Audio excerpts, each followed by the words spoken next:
ici là vous avez, non, voilà les bourgeons qui veulent déjà éclater. Donc apparemment ça c'est sa période, ça c'est la période pour récolter les greffons toujours là. Sinon quand même lorsque vous voulez récolter les greffons, il faut vous rassurer. Oh, vous n'avez pas la chance. Désolé, on n'a pas pu trouver les greffons non reproducteurs, les greffons végétatifs.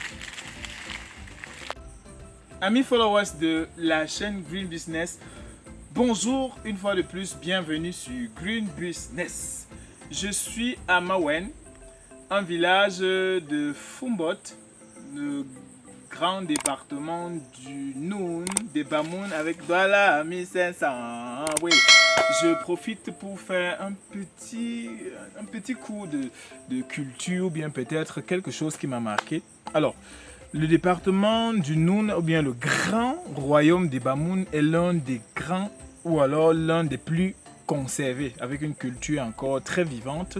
Et les faits majeurs qui m'ont marqué quand j'arrive ici, c'est que ici, quand il y a les femmes à la rivière, on n'y va pas. Quand on est un homme, ce sont les femmes des gens. Ou bien 2, quand on est un homme et qu'on doit aller à 3 sur une moto, la femme est en arrière, donc elle bâche. Bon, quittons sur ça et revenons au sujet du jour. On est là pour rencontrer un agri-entrepreneur. C'est l'un de mes mentors. Oui, c'est le promoteur de la jeune entreprise révolutionnaire Bipitech Service. Vous pouvez voir sur mon casque. J'ai reçu le casque pour le signe de visite. Je suis venu pour le voir dans une exploitation d'avocatier, un verger énorme. J'ai failli me perdre. C'est énorme, c'est énorme, c'est énorme. C'est trop grand. Donc, on va le rencontrer. Il va nous parler de la culture de l'avocat. Il va nous parler de ses variétés. C'est tellement beaucoup. J'en ai le vertige quand il faut retenir et citer. Donc, alors, je vous donne son nom? Oui, bien sûr. Il s'appelle Corsin Dontio. C'est le promoteur, oui, vous l'avez reconnu, de Bipitech Service. Il va vous donner ce que ça veut dire. Il va vous dire ce que ça veut dire le sigle Bipitech Service. Vous pouvez d'ailleurs, à partir de maintenant même, aller...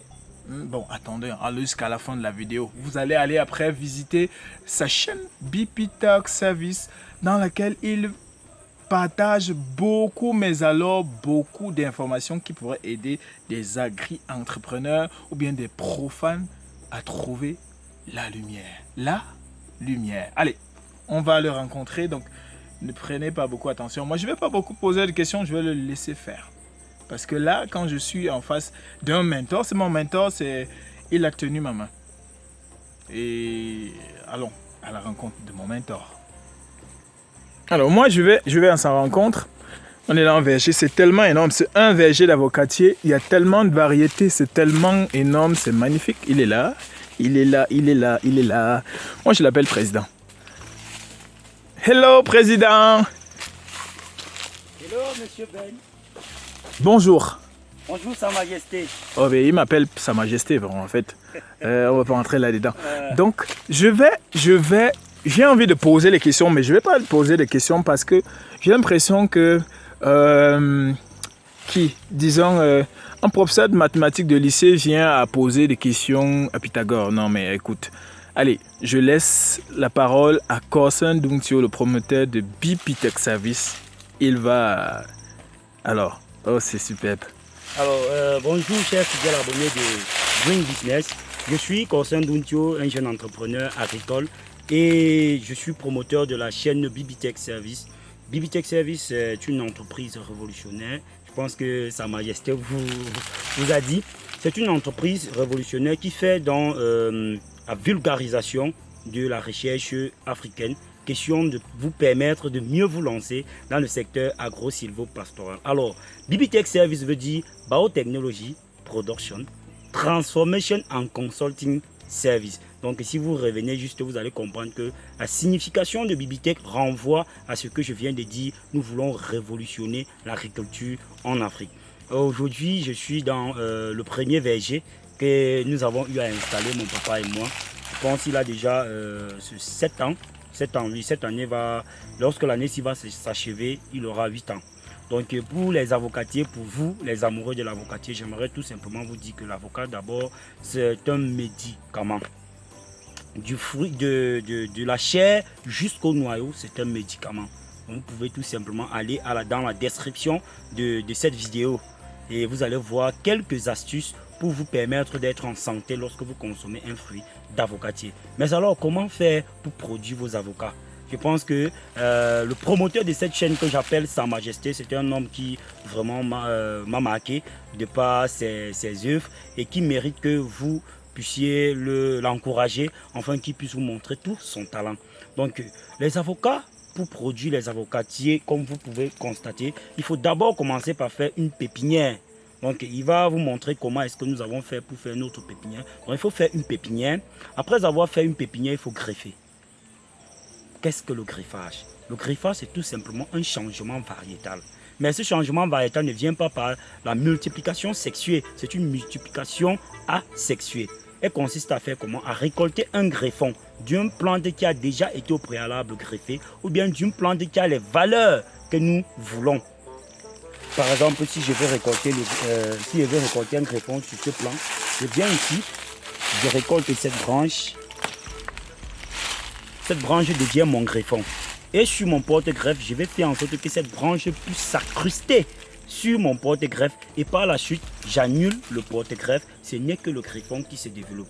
Donc, le porte-greffe va jouer le rôle des tirs, je vais dire ça comment, d'absorption des éléments nutritifs, des sels minéraux qui se retrouvent dans le sol et tous les autres éléments nutritifs à travers ses racines.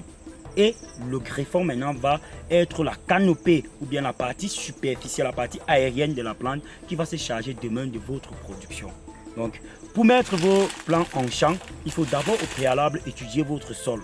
C'est vrai que lorsque j'ai installé ce verger, on n'avait pas toute cette technologie-là. J'étais encore entre parenthèses profane. Donc nous avons installé sans faire une étude de sol et les retombées nous ont fait en sorte que nous puissions apprendre avec les différentes erreurs qu'on a eu à commettre lorsqu'on a installé le verger. Il est bâti sur une superficie de 10 hectares. Et à l'intérieur de ce verger, nous avons les variétés As, nous avons Bot 7, nous avons Bot 8, nous avons Fouetté, nous avons Lula, nous avons Anaël, nous avons Ixon, nous avons Taylor. Je pense que voilà, ça fait 8 variétés que nous avons ici dans notre verger. En dehors de ces avocats, nous avons les citrus. Donc j'étais en train de dire que lorsque vous voulez installer votre verger, la première chose c'est le choix de votre site de production. Choisissez un site de production où vous pouvez facilement écouler vos denrées. Vous pouvez facilement écouler vos avocats parce que voyez-vous, les avocats pèsent lourd. Donc si vous choisissez un site qui est très loin de la route principale, vous aurez des difficultés à acheminer vos avocats ou bien vos fruits vers le marché d'écoulement. Après avoir choisi votre site, faites une étude de sol. L'étude de sol vous permet non seulement de pallier aux maladies qui se transmettent ou bien les maladies qui sont hébergées par le sol. L'étude de sol vous permet également de connaître avec exactitude les éléments nutritifs qui se trouvent dans votre sol pour pouvoir connaître comment vous allez amender ou fertiliser votre verger. L'étude de sol vous permet également de connaître quel type de sol vous avez. Est-ce que l'eau peut facilement s'infiltrer? Est-ce que l'eau ne s'infiltre pas facilement? Est-ce que l'eau, lorsqu'il arrive sur le sol, il glisse plutôt? Est-ce qu'il descend en profondeur pour pouvoir alimenter vos racines? Point d'interrogation. C'est l'étude de sol qui va vous permettre de connaître tout cela. Il vous permet notamment de connaître la partie physique et la partie chimique de votre sol. Maintenant, après avoir fait l'étude de votre sol, vous allez faire un traçage, donc un piquetage de la parcelle. Le piquetage de la parcelle vous permet d'agencer vos plants. Parce que vous voyez, un verger, c'est aussi une beauté. Il faut faire quelque chose de très beau où vous pouvez venir passer du bon temps. Si vous essayez d'observer notre parcelle, vous allez voir qu'il y a des rangs, il y a des rangées. Nous avons installé ces avocatiers en utilisant une règle d'installation. Donc, lorsque vous faites le piquetage, vous pouvez avoir en fonction de votre site de production, en fonction de la zone agroécologique, est-ce que c'est une forêt, est-ce que c'est une savane ou bien est-ce que c'est une demi-forêt. Vous pouvez maintenant installer soit les plants à 10 mètres, soit à 8 mètres, ou soit à 5 mètres. Maintenant, lorsque vous installez vos plants, le suivi est très capital. De grâce, lorsque vous voulez faire une culture pérenne, vérifiez d'abord si vous êtes capable de suivre. Parce que installer, c'est rien. C'est suivre qui devient le problème. Maintenant, ici, là, nous avons eu plusieurs problèmes. Au départ, on avait les fruits qui étaient attaqués au moment de la maturation. Donc les fruits avaient des taches sombres, d'autres avaient des taches noires, d'autres même il y avait des sortes de boules. Je ne sais pas si vous avez déjà eu à tourner du couscous. Lorsque vous tournez du couscous, vous faites du taro et que vous n'arrivez pas à bien faire, quand vous n'êtes pas adepte, il y a des boules au village où on appelle ça les militaires. Donc dans le fruit, il y a ces sortes de boules là. Ça peut provenir des champignons pour la plupart ou des insectes. Donc il faut savoir exactement à quel moment il faut traiter vos plants pour éviter que les fruits puissent avoir ce genre de problème. Pour gâter déjà la beauté du fruit qui rend le fruit non acceptable, non achetable par vos clients. Ensuite, il y a l'eau. L'eau. Pourquoi l'eau? Parce que les avocats fleurissent exactement en saison sèche. Lorsque vous allez aller sur ma chaîne YouTube, vous allez vous rendre compte que j'ai fait plusieurs vidéos sur cela. Le problème de la sécheresse ou bien le problème du déficit hydrique, l'impact du déficit hydrique sur la production. Voyez-vous, les plants d'avocatier fleurissent pour la zone du Noun, fleurissent exactement à partir d'octobre. Ça continue, ça poursuit la floraison jusqu'en février. Et c'est exactement à partir d'octobre que les pluies commencent à se raréfier. Donc la pleine floraison, c'est novembre, décembre, janvier. En ce moment-là, la plante va perdre en moyenne 85% de sa floraison. Si vous regardez nos plants, il y a des branches qui n'ont pas de fruits. Il y a des branches qui n'ont pas de fruits, alors que la floraison, elle était vraiment exponentielle. Les plants avaient explosé. Donc vous allez vous rendre compte qu'il y a les branches là qui ont 2 fruits, d'autres ont même 5 fruits, et ainsi de suite, et ainsi de suite. Donc, à la fin, on va se retrouver avec une production de 35% de floraison. Maintenant, les intempéries. Lorsque les pluies reviennent, il y a le vent. Le vent qui va souffler et faire en sorte que le plant va perdre d'autres fruits. Si vous ne nourrissez pas bien votre parcelle, il y aura également une autre perte due au manque d'éléments nutritifs de valeur, dont les NPK et les oligoéléments. Donc voilà, en fait, ce qu'il faut connaître avant de mettre sur pied votre verger. Je ne sais pas si d'ici à là, vous pouvez déjà vous lancer, mais si vous voulez produire les avocats, formez-vous. Et si vous voulez gagner en temps, contactez le promoteur de Green Business. Je pense qu'il est mieux qualifié pour vous accompagner. Merci. Donc on remercie vraiment le président. Je ne vais pas rajouter parce que je pense qu'il a suffisamment dit. Donc abonnez-vous non seulement à BPTech Service sur YouTube. Tapez BPTech Service, vous allez retrouver, c'est un monsieur très bellement vêtu sur son profil, et ou bien contactez Green Business. Si vous voulez entrer en contact avec lui, je vais faire parvenir ce numéro déjà non seulement dans la description, mais aussi dans la vidéo.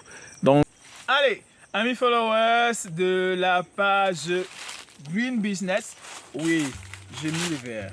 Un peu comme un intello, vous voyez, je suis... non, restons sur le vif.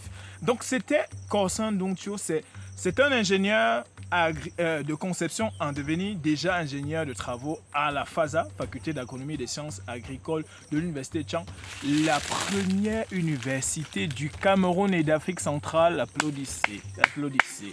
Oui, moi je viens de là, mais bon, je ne suis pas fait FASA, je fais biologie végétale où j'ai d'ailleurs rencontré le promoteur. C'est un grand frère, c'est un ami. Et comme je disais, on boucle la boucle.